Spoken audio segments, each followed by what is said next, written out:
bread. Yucca. So How about gross. peanut butter? Sorry. How about peanut butter and banana? Oh, that's fantastic. That's good. That's delicious. All right, because you would have thought I had 7 heads yesterday when I said peanut butter and banana sandwiches. No, that's normal. That's good. Peanut butter and pickles are what people always say is really good. Yeah. Gross. I don't know. Eric didn't know what bumps on log were that you could put Peanut butter is something different. Yes.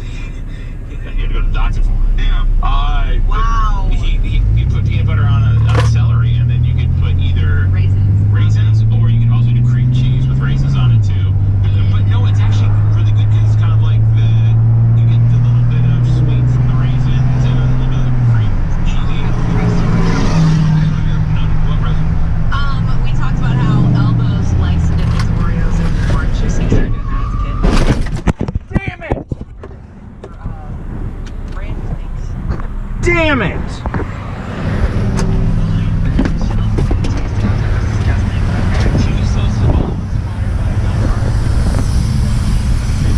Damn it!